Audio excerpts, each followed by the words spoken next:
소름 돋는 실화 괴담으로 당신의 오감을 자극할 괴담 들려주는 이모 괴들모입니다. 오늘 들려드릴 이야기는 한 여성이 아주 오래전 유럽을 홀로 여행하던 젊은 시절에 겪었던 기이하고 섬뜩한 경험담입니다. 그녀가 처음으로 방문했던 체코 프라하의 한 낡은 호스텔에서 겪었던 하룻밤의 미스터리하고도 오싹한 사건입니다. 과연 그 낡은 건물에서는 무슨 일이 있었던 걸까요? 지금부터 그 이야기 속으로 함께 들어가 보시죠. 이 이야기는 아주 오래전 사연자분이 유럽에서 여행작가로 활동하는 시절의 일이라고 합니다. 당시 그녀는 대부분의 여행을 혼자 다녔다고 해요. 젊음과 자유를 만끽하며 세상을 탐험하던 시기였죠. 프라하 방문은 다소 갑작스럽게 결정되었다고 하네요. 원래 함께 여행을 하던 파트너가 다른 나라에서 그녀를 버리고 떠나버리는 바람에 남은 여행이라도 최대한 의미 있게 보내고 싶다는 생각으로 한 번도 가보지 않은 프라하행을 결정했던 것이라고 합니다. 갑작스러운 결정이었기에 여행 준비를 할 시간은 거의 없었다고 해요. 20대 초반이었던 그녀에게는 이런 즉흥적인 상황 자체가 여행의 일부이자 즐거움이었지만 지금의 자신이라면 훨씬 덜 모험적으로 행동했을 거라고 사연자분은 지금 덧붙였습니다. 프라하 중앙역에 도착한 그녀는 곧바로 역 내에 있는 숙소 안내소를 찾아갔다고 합니다.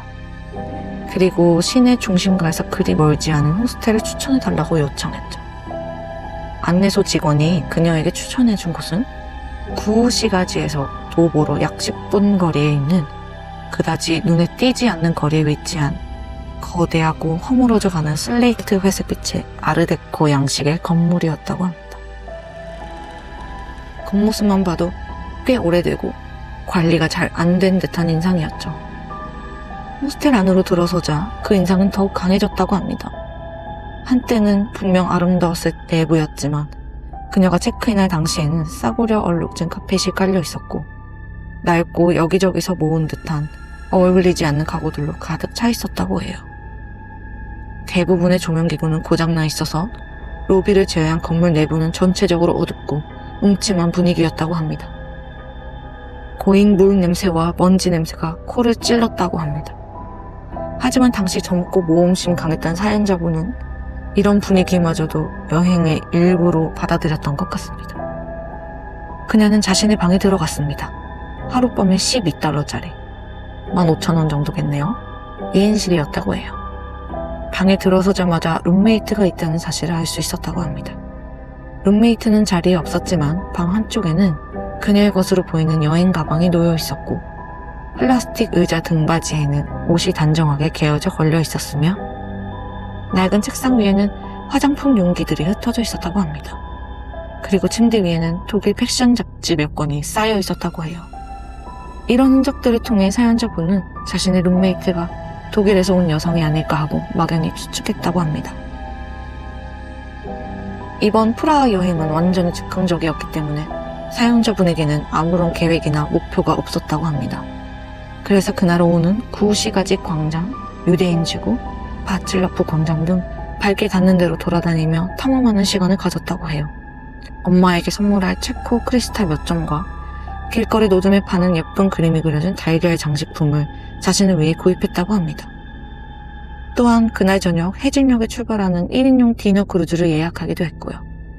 혼자였지만 낭만적인 프라하의 야경을 즐기고 싶었던 모양입니다. 저녁 6시쯤 사연자분은 샤워를 하고 옷을 갈아입고 낮에 산 기념품들을 내려놓기 위해 잠시 호스텔 방으로 돌아왔다고 합니다. 그때까지도 룸메이트는 낮 시간 동안 방에 돌아왔던 흔적이 없었다고 합니다. 그녀는 다시 저녁 식사와 크루즈를 위해 약 1시간 뒤 방을 나섰습니다. 디너 크루즈는 즐거웠다고 합니다. 아름다운 불타바 강 위에서 바라보는 프라하 성과 카를로교의 야경은 황홀했고 크루즈가 끝난 후 틴스카 거리에 있는 작은 바에 들러 와인 한 잔을 마셨다고 합니다. 프라하의 위험성에 대한 흉흉한 소문들을 익히 들었지만 그녀는 다른 대도시에서 느끼는 것 이상의 특별한 불안감은 느끼지 못했다고 해요. 물론 자갈이 깔린 거리, 불타바 강에서 피어오르는 안개, 역광을 받아 더욱 신비롭게 보이는 고딕 양식의 건축물들, 그리고 구불구불한 골목길은 영국의 연쇄살인마 잭 더 리퍼나 드라큘라를 떠올리게 했지만 그것은 무섭다기보다는 오히려 흥미롭고 매력적인 느낌이었다고 합니다. 낭만적인 공포라고 할까요? 호스텔로 돌아왔을 때는 거의 자정 무렵이었다고 합니다. 꽤 늦은 시간이었기에 룸메이트가 여전히 돌아오지 않은 것을 보고 조금 놀라긴 했다고 해요. 하지만 그렇다고 해서 크게 걱정하진 않았다고 합니다.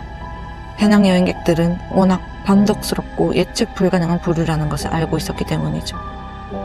그녀는 아마도 짧은 1박 여행을 떠나 집만 두고 갔거나 마음에 맞는 남자 혹은 여자를 만나 그 사람의 숙소에서 밤을 보내고 있거나 아니면 그냥 다른 호스텔에서 친구들과 어울려 놀고 있을 수도 있다고 생각했습니다. 잠자리에 들기 전 사연자분은 다시 한번 샤워를 했습니다. 그런데 샤워를 마치고 방으로 돌아왔을 때 그녀는 깜짝 놀랐다고 합니다. 자신이 방을 비운 사이 방 안의 모습이 미묘하게 변해 있었기 때문입니다. 룸메이트의 침대는 누군가 잠자리에 들 것처럼 이불이 깔끔하게 젖혀져 있었고 침대 위에 있던 잡지들은 침대 옆 작은 탁자로 옮겨져 있었습니다. 의자에 걸려있던 옷은 사라졌고요. 하지만 가장 이상하고 기이했던 것은 분홍색 실크 잠옷 한 벌이 사연자분의 침대 위에 펼쳐져 놓여 있었다는 점입니다. 룸메이트의 침대가 아니라 명백히 사연자분이 사용하던 침대 위에 말이죠. 뭐지? 아직도 이 방 혼자 쓴다고 생각하는 건가? 사연자분은 혼란스러웠다고 합니다. 자신의 쇼핑백, 옷까지, 세면도구 등이 방 한쪽에 분명히 놓여 있었기 때문에 룸메이트가 방을 함께 쓴다는 사실을 모를 리가 없었기 때문입니다. 혹시 술에 취해서 침대를 헷갈린 걸까? 아니면 뭔가 다른 의도가 있는 걸까? 여러 생각이 스쳤지만 일단은 단순한 실수라고 생각하기로 했다고 합니다. 사연자분은 조심히 그 분홍색 잠옷을 들어 룸메이트의 침대 위로 옮겨 놓았다고 합니다. 그리고는 자신의 침대에 자리를 잡고 앉아 여행 일기를 쓰기 시작했습니다. 그녀는 룸메이트가 아마 샤워 중이거나 혹은 호스텔 건물 내 다른 곳에 있을 것이라고 추측했고 곧 돌아올 것이라고 예상했다고 해요. 그래서 불을 켜둔 채로 일기를 쓰며 기다렸다고 합니다. 하지만 약 1시간이 지나도록 룸메이트 쪽 침대는 완전히 비어 있었다고 합니다. 이제 슬슬 잠자리에 들어야 할 시간이었고 잠들기 전에 마지막으로 화장실에 다녀와야겠다고 생각했습니다. 그녀는 다시 방을 나와 복도 끝에 있는 화장실로 향했습니다. 그런데 복도로 나서자마자 건물 전체가 이상할 정도로 조용하다는 것을 깨달았다고 합니다. 평소에 호스텔이라면 들려왔을 배낭여행객들의 떠드는 소리, 유리창 부딪히는 소리, 벽 너머로 희미하게 새어나오는 음악 소리 같은 것들이 전혀 들리지 않았다고 해요. 그저 완전한 침묵만이 감돌았습니다. 마치 예배가 끝나고 모든 신도들이 떠나버린 텅 빈 교회처럼 경건하리만치 고요했다고 합니다. 그 이상한 정적 속에서 사연자분은 자신도 모르게 거의 발끝으로 살금살금 걷고 있는 자신을 발견했다고 합니다. 그녀의 방은 복도 끝 가까이에 있었는데 복도가 이전보다 훨씬 더 어둡게 느껴지는 기분 나쁜 느낌을 떨쳐낼 수가 없었다고 해요. 몇 개 안 되는 작동 중인 복도 등마저도 마치 숨을 헐떡이듯 깜빡거리며 겨우 빛을 유지하고 있었는데 그 모습이 마치 유령의 집을 연상시켰다고 합니다. 알 수 없는 불안감에 위장이 꽉 조여오는 느낌이 들었고 그녀는 무의식적으로 발걸음을 재촉하기 시작했습니다. 등 뒤에는 아무도 없다는 것을 알면서도 자꾸만 뒤를 돌아보게 되었다고 해요. 누군가가 자신을 빠른 속도로 쫓아오고 있을 것만 같은 불길한 예감 때문이었습니다. 복도에는 오직 그녀의 플립플랍이 발바닥에 부딪히며 내는 퍽퍽 하는 부드러운 소리만이 울려 퍼졌다고 합니다. 마침내 자신의 방문 앞에 도착했을 때 그녀는 안도감에 휩싸여 문을 확 열어젖혔다고 합니다. 하지만 그 안도감은 오래가지 못했습니다. 방 안의 모든 것은 그녀가 화장실에 가기 전과 똑같았습니다. 단 한 가지 예외를 제외하고는 말이죠. 조금 전에 분명히 룸메이트 침대로 옮겨놓았던 그 분홍색 실크 잠옷이 또다시 사연자분 자신의 침대 위에 반듯하게 놓여 있었습니다. 그 순간 사연자분은 온몸에 소름이 돋는 것을 느꼈다고 합니다. 단순한 실수가 아니었습니다. 누군가가 그녀의 방을 비운 아주 짧은 시간 동안 다시 들어와 잠옷을 옮겨놓은 것이 분명했습니다. 하지만 누가 왜? 룸메이트는 여전히 돌아오지 않았는데 말이죠. 혹시 룸메이트가 아니라 다른 누군가가? 그날 밤 잠은 쉽사리 오지 않았다고 합니다. 불안한 마음에 한동안 램프를 켜두었다고 해요. 여전히 룸메이트가 곧 돌아올지도 모른다는 생각 때문이기도 했고 어둠이 두려웠기 때문이기도 했습니다. 하지만 램프 불빛이 만들어내는 그림자들이 방 안을 더욱 으스스하게 만들었고 결국 그녀는 불을 껐다고 합니다. 하지만 불을 끄니 이번에는 칠흑 같은 어둠이 그녀를 짓눌렀습니다. 결국 잠이 들었다 깨기를 반복하며 뒤척이는 밤을 보내야만 했다고 해요. 그렇게 얼마나 시간이 흘렀을까요? 마침내 깊은 잠에 빠져들었다고 생각했을 때 그녀는 갑자기 문 열리는 소리에 잠에서 깨어났습니다. 어두컴컴한 방 앞에는 한 남자가 서 있었습니다. 복도의 불빛이 그의 등 뒤에서 비쳐들어와 그의 일그러진 얼굴 윤곽을 희미하게 드러내고 있었다고 해요. 남자는 흐느끼고 있었습니다. 그리고 떨리는 목소리로 이렇게 말했다고 합니다. 내가 그런 뜻으로 그런 게 아니었어요. 제발 나를 좀 도와줘야 해요. 너무나 혼란스럽고 정신이 없는 상태였기 때문에 처음에는 두려움보다는 당혹감이 더 컸다고 합니다. 그녀는 침대에서 몸을 일으킨 채 앉아 졸린 눈을 비비며 램프 스위치를 찾아 손을 뻗었습니다. 하지만 스위치를 눌러 방안이 환하게 밝혀졌을 때 그녀는 자신의 눈을 의심해야 했다고 합니다. 방문은 굳게 닫혀 있었고 그곳에는 아무도 없었습니다. 사연자분은 즉시 침대에서 뛰어나와 문으로 달려갔습니다. 문 손잡이를 돌려보았지만 문은 안에서 잠겨있는 상태였습니다. 열쇠 없이는 아무도 들어올 수 없었습니다. 그렇다면 방금 전에 그 남자는 무엇이었을까요? 환각? 아니면 유령? 그녀는 떨리는 마음으로 문을 열고 복도를 내다보았지만 복도는 텅 비어 있었습니다. 이상할 정도로 고요한 침묵만이 감돌고 있었죠. 그 후로 남은 밤 시간 동안 사연자분은 뜬 눈으로 지새웠다고 합니다. 옷을 전부 챙겨 입고 침대에 똑바로 앉아 방 안의 불을 환하게 켠 채로 말이죠. 도저히 다시 잠이 들 수가 없었고 잠들어서도 안 된다고 생각했습니다. 원래대로라면 이틀 밤을 더 그 호스텔에서 묵을 예정이었지만 그녀는 더 이상 그곳에서 단 하루도 머물고 싶지 않았습니다. 아침 7시가 되자마자 그녀는 자신의 모든 짐을 챙겨 1층 리셉션 데스크로 내려가 체크아웃을 요청했습니다. 떠나기 전 그녀는 여성 접수원에게 혹시나 하는 마음에 말을 건넸다고 합니다. 저기요, 제 룸메이트가 밤새 돌아오지 않았어요. 조금 걱정이 되네요. 접수원은 그녀가 건넨 방 열쇠를 받아들고 열쇠에 적힌 방 번호를 유심히 살펴본 뒤 미간을 살짝 찌푸리며 컴퓨터 화면을 확인했다고 합니다. 그리고는 다시 물었습니다. 혹시 방 번호가 몇 호라고 하셨죠? 사연자분이 다시 방 번호를 말해주자 그녀는 다시 화면을 들여다보며 말했습니다.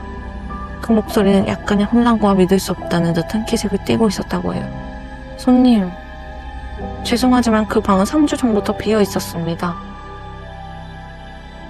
청소도 완료된 상태고요. 지금 저희 건물 전체에 묵고 계신 손님은 총 6분밖에 안 계세요. 그 말을 듣는 순간 사연자분은 온몸의 피가 차갑게 식는 것을 느꼈다고 합니다. 3주 동안 비어 있었던 방. 그렇다면 그녀가 방에서 보았던 룸메이트의 흔적들, 여행 가방, 옷, 화장품, 도구 잡지는 대체 무엇이었을까요? 그리고 도대체 누가 그녀의 침대 위에 분홍색 잠옷을 2번이나 가져다 놓았던 걸까요? 마지막으로 문을 열고 들어와 흐느끼며 도움을 요청했던 그 남자는 또 누구였을까요? 모든 것이 설명되지 않는 미스터리였습니다. 사연자분은 접수원에게 더 이상 아무 말도 하지 않고 서둘러 그 섬뜩한 호스텔을 빠져나왔다고 합니다. 그 호스텔 건물은 이후에 대대적인 리모델링을 거쳐 지금은 고급 호텔로 운영되고 있다고 합니다. 비록 자신이 그 누군가와 물리적으로 직접 마주친 것은 아닐지라도 누군가가 분명히 자신의 방에 들어왔다 나갔다는 사실은 명백하다고 생각한다고 사연자분은 말했습니다. 과연 그날 밤 그녀가 만난 것은 무엇이었을까요? 아직도 풀리지 않는 미스터리입니다. 오늘의 이야기는 여기까지입니다. 낯선 도시의 낡은 호스텔에서 겪은 하룻밤의 기묘하고 오싹한 사건. 설명할 수 없는 현상들이 연이어 벌어지며 주인공을 공포로 몰아넣었습니다. 여러분은 이 이야기의 미스터리를 어떻게 해석하시겠습니까? 여러분의 생각을 댓글로 자유롭게 달아주세요. 어둠 속에서 더욱 빛나는 공포의 이야기. 다음에도 괴들모 함께 해주실 거죠?